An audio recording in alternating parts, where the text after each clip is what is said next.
restaurant famous for its steaks, but tonight, health code violations you won't believe. You're celebrating something special, maybe an anniversary or a promotion. You get dressed up, make a reservation at what you think is a premium steakhouse, and you're excited. This is going to be the night. But what most restaurants don't want you to know is that behind those fancy menus and dim lighting, some of America's most popular steakhouses are using practices that would make you walk right out if you knew about them. First thing you need to understand is the grade game, and this one trips up more people than anything else. You see USDA choice or prime on the menu, and you assume you're getting top-quality beef, which makes sense because that's what those words are supposed to mean. But USDA choice is actually a range, not a single quality level, and the difference between low choice and high choice is massive. We're talking $5 to $8 per pound at wholesale, and many chains order the lowest possible choice grade that still technically qualifies, then mark it up like it's premium. The USDA grades beef based on marbling and maturity, with prime being the top 2%, choice being high quality but less marbled, and select being leaner. When a menu just says choice without specifying where in that range they're pulling from, that's when you need to ask questions, because there's a world of difference between a steak at the bottom of choice and one at the top. Look at the marbling, those white lines of fat running through the meat. Low choice will have minimal marbling, almost like a sirloin, while high choice or prime should look like a marble countertop. If your choice ribeye looks lean, you've been had. A butcher with 25 years of experience told me that if a steakhouse won't tell you the specific grade subcategory, like upper choice or low prime, that's your first red flag, and the good places are proud to tell you exactly what you're getting. Also, watch out for the prime rib confusion, because prime rib is a cut name from the rib primal, not an automatic guarantee of USDA prime grade.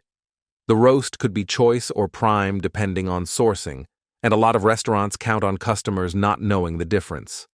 Second thing that'll get you is the dry age deception, and this one makes me angry because it's such a blatant markup for something that doesn't exist. Real dry aging means hanging beef in controlled rooms for 21 to 45 days, exposed to air, which concentrates the flavor and adds those nutty, almost blue cheese notes that steak nerds love. But it also loses water weight, which raises the cost significantly. What many chains call aged is actually wet aging, where the meat sits in vacuum-sealed bags in a walk-in cooler. That's not dry aging, that's just refrigeration with a fancy name, but they charge an extra $15 to $20 per steak for it anyway. A former chef at one major chain sent a message saying they would tell customers the steaks were aged 28 days, which was technically true because they sat in a vacuum bag in the cooler for 28 days. But that's not the same process at all. Real dry aging rooms are expensive to maintain, and the meat loses weight during the process, so wholesale costs jump significantly. If a steakhouse has actual dry-aged options, they'll usually list it explicitly on the menu, like 28-day dry-aged ribeye or 45-day aged prime strip. If the menu is silent about the aging method, assume wet-aged unless told otherwise. The flavor difference is real, by the way. Dry-aged steak has that concentrated, funky umami richness that hits different, while wet-aged tastes clean and beefy. Neither is better or worse, they're just different. But you shouldn't pay dry-aged prices for wet-aged meat. How do you verify real dry aging? Ask to see the aging room or look for the distinctive crust on the exterior of the cut before they trim it. And good steakhouses will show you proudly, because it's something they've invested in. Third issue is the temperature truth, and this one affects your meal more than people realize, even though it sounds simple. A lot of chains train their staff to cook one level above what you order, so if you want medium rare, you might get medium to medium well. The financial reason is reducing returns and complaints, because if someone orders rare and gets rare, there's a chance they'll send it back saying it's too raw. But if they order rare and get medium rare, most people won't complain. The psychological reason is that medium feels safe for liability, since restaurants worry about being blamed if someone gets sick from undercooked meat. Even though USDA guidelines say 145 degrees Fahrenheit with a 3-minute rest is safe for intact beefsteaks. But there's a bigger issue here. Some steakhouses serve on extremely hot plates, and Ruth's Chris is famous for their 500-degree plates that keep the steak sizzling in butter. That sounds great, and it does create a dramatic presentation, but it also creates carryover cooking. The internal temperature of a steak keeps rising after it leaves the heat, and when you put it on a plate that's literally 500 degrees, you're creating an oven under your meat. A medium rare steak can climb to medium or even medium well while you're talking and breaking bread, which means what you ordered and what you're eating are two different things. If you care about exact doneness, you need to account for this.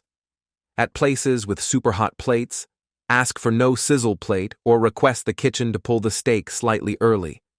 You can also ask for butter on the side instead of under the steak, which gives you control over both the fat and the final temperature. Understanding that what leaves the kitchen and what arrives at your mouth might be two different temperatures is crucial if you're particular about how your steak is cooked. Fourth problem is the side dish scam, and this is where casual chains really get you because the markups are genuinely insulting. That $16 lobster mac and cheese side? Multiple former kitchen workers have confirmed they microwave it from a food service bag, and the wholesale cost is around $2.40 per serving. We're talking about a 567% markup on a side dish. The loaded baked potato that costs $14 uses maybe 80 cents of ingredients, if that. Even at higher-end places, sides are often large and meant to be shared, but they're priced as if each person needs one. A single creamed spinach or potato gratin at a fine dining steakhouse might be $8 to $12 and serve 3 to 4 people. But if everyone at a table of 4 orders their own side, you just spent $40 on what should have been a $10 shared portion. The strategy is simple. At casual chains that include sides with your entree, be deliberate about what you choose, because a baked potato or steamed vegetables won't wreck your meal before the steak arrives. At fine dining places where sides are separate, share everything. Order 1 or 2 sides for the table, and make sure at least one is a green vegetable for balance. This isn't just about money, it's about not filling up on overpriced, overportioned sides before your steak even arrives.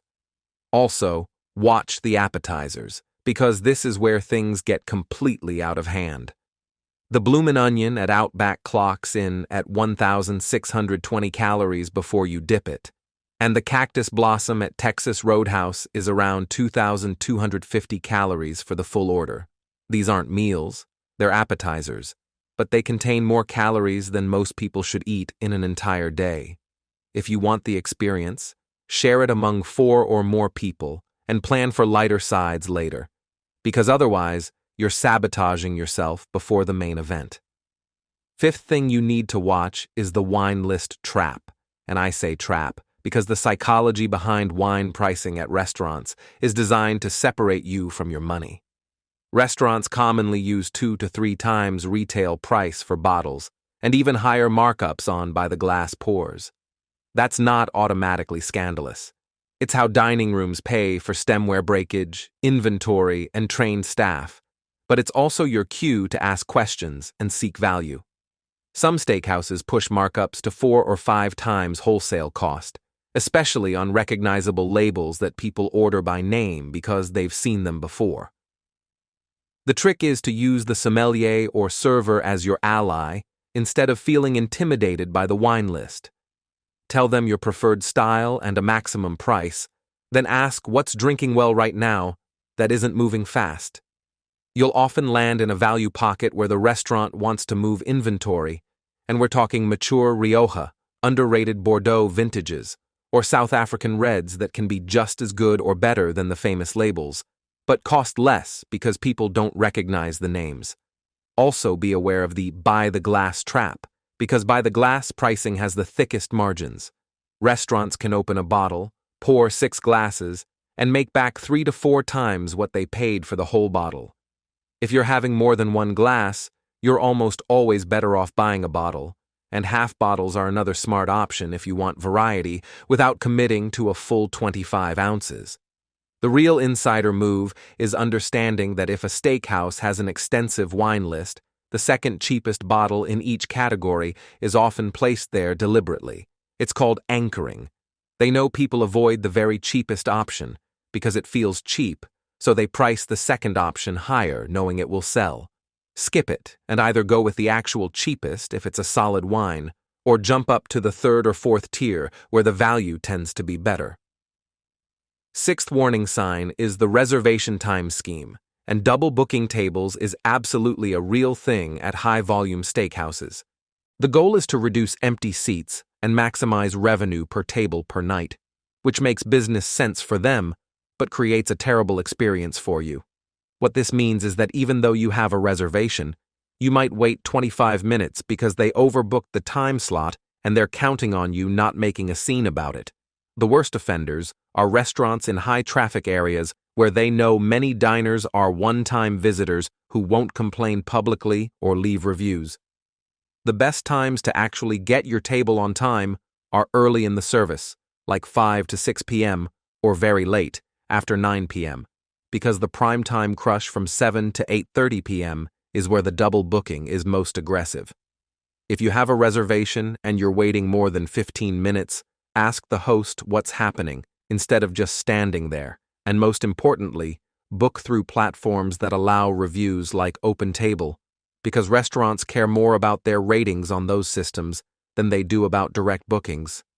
Now that you know what to avoid, let me give you the exact question that will immediately separate honest steakhouses from the ones trying to fool you. Before you even sit down, ask your host or server this. What grade of beef do you use, and where does it come from? Then add, can you tell me about your aging process? Their answer will tell you everything you need to know about whether you're in the right place. If they say USDA choice and stop there, red flag.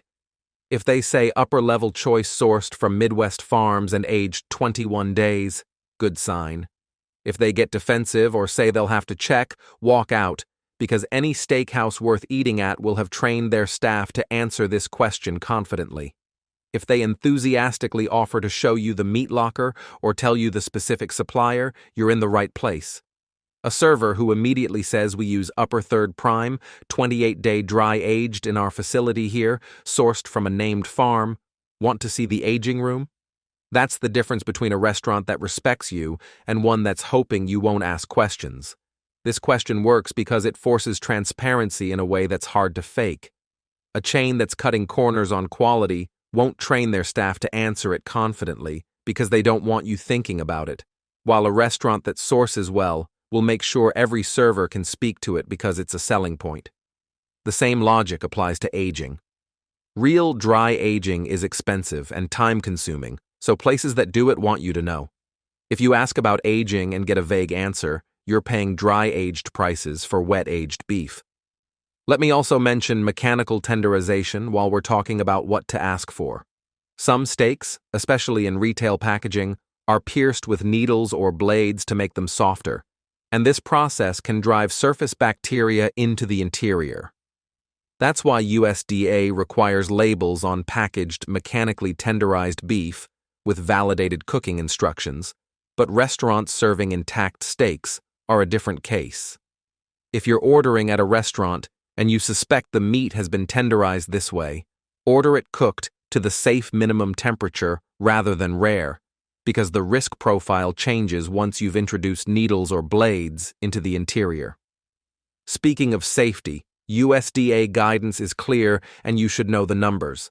For beef steaks, roasts, and chops, the safe minimum internal temperature is 145 degrees Fahrenheit, then rest for 3 minutes.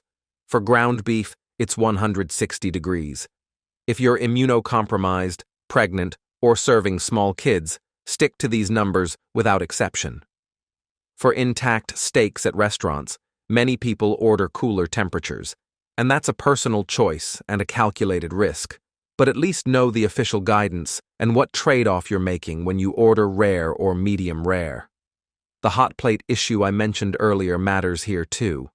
Steakhouses like Ruth's Chris serve on plates so hot they actually continue cooking your steak at the table, which means your medium rare can become medium while you're eating bread and catching up with whoever you're dining with. If you care about exact doneness, ask for a regular warm plate instead of the sizzle plate, or request the kitchen to pull your steak a bit early to account for carryover. You can also ask for no butter or light butter if you're trying to control the fat content, or if you just prefer the meat to speak for itself without the extra richness. Let's talk about fees, because this affects your final bill significantly, and it's gotten worse in recent years. In California, new laws require restaurants to clearly display mandatory fees on menus and ads, so you should see them up front without having to dig through fine print. Outside California, restaurants were excluded from a federal junk fee ban, which means you can still encounter kitchen appreciation fees, credit card surcharges, or automatic service charges that appear only on the check after you've already eaten. Always scan the menu footer before ordering, and if you don't see any mention of fees but you're suspicious, ask directly. Some restaurants are transparent about this, and I genuinely appreciate when they are. Burns Steakhouse in Tampa clearly states a 12% service charge for dinner on their own website, which means there's no surprise. If service exceeds your expectations, you can still tip more, but at least you know the baseline going in. The problem is places that hide fees until checkout, or that add charges with vague names like kitchen fee or operational surcharge without explaining what they're actually for. If you see something on your bill you don't understand, ask for an explanation before you pay, because once you've paid, it's much harder to dispute. Now for the part you've been waiting for, because after all these warnings, you're probably wondering if there are any steakhouse chains actually worth your time and money. The answer is yes, 2 of them, and these are the only 2 that passed every single test with consistency, transparency, and quality that justify the price. Let me tell you about them. The first chain that earned this spot is Kote Korean Steakhouse, and I realize that might surprise you because it's not a traditional American steakhouse. Kote started in New York City and has expanded carefully to other cities, including a Las Vegas location that opened in October 2025. This isn't your typical white tablecloth experience.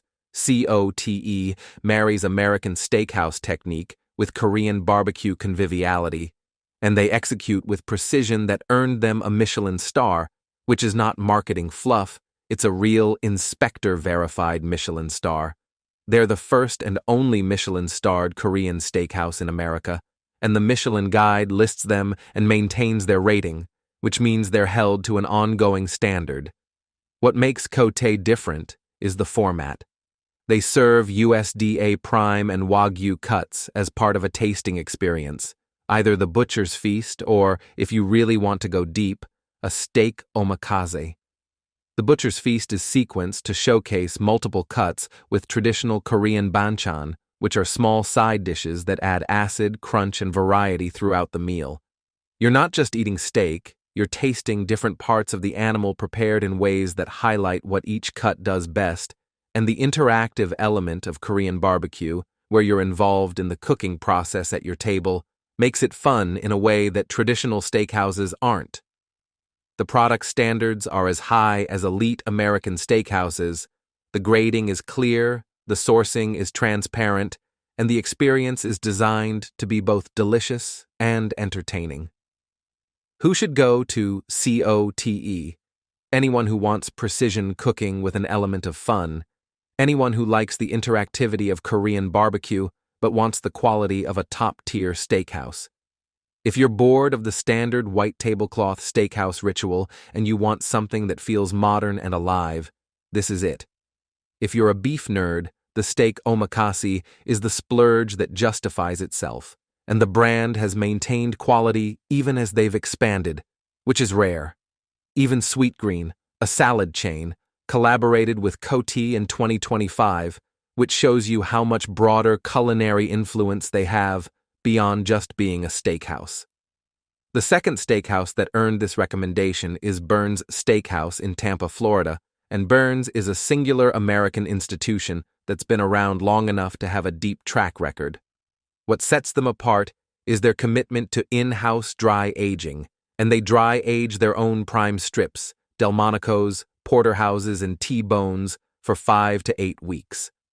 That's on the longer end of the aging spectrum, and it means serious flavor concentration, the kind of nutty, funky richness that you either love or you don't, but you can't get anywhere else. When a steakhouse makes dry aging part of their identity and calls it out on their menu, that's a good sign, and Burns does exactly that. But the dry aging isn't even the main attraction, and that's saying something. Burns has a wine cellar that's legendary, and they claim over 500,000 bottles and 6,500 labels between the working cellar and warehouse. Whether that exact number is current or not, the point is this. It's a cellar with breadth at every price point, which means you can find value, weird bottles, mature wines, and rare allocations all in one place. For wine lovers, this is a destination, and then there's the Harry Waugh dessert room upstairs, which is a quirky, iconic space where you finish your meal in a completely different setting. It's part of the Burns experience, and it's the kind of detail that shows a restaurant has a personality beyond just cooking steaks. Burns is also transparent about fees, and they clearly state that a 12% service charge is added to dinner checks for the service team, and if service exceeds expectations, you can tip more. I applaud the transparency because you know what you're paying before you order, and there's no surprise when the bill comes. The environment is classic American steakhouse taken to an extreme, in the best way. It doubles as a wine museum and a hospitality time capsule. This is not a modern minimalist space, it's maximalist and unapologetic about it.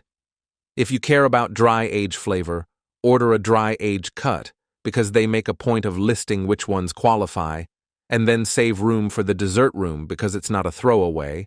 It's an experience that people talk about years later. Who should go to Burns? Anyone who wants the full traditional American steakhouse experience with a genuine wine program, anyone interested in dry aging and wants to taste what 5 to 8 weeks does to beef. Anyone traveling to Florida who wants a dining story they'll remember, because it's a destination restaurant, not just a place to eat. The care they put into sourcing, aging, wine, and atmosphere is evident, and it's consistent, which is the thing that matters most when you're spending serious money on dinner. You now know the 6 warning signs that should make you walk out of a steakhouse. Vague grading claims, fake dry aging charges, intentional overcooking, overpriced frozen sides, predatory wine markups, and reservation schemes. You know the one question to ask that separates honest restaurants from the ones hoping you won't pay attention, and you know the only 2 steakhouse chains that passed every test.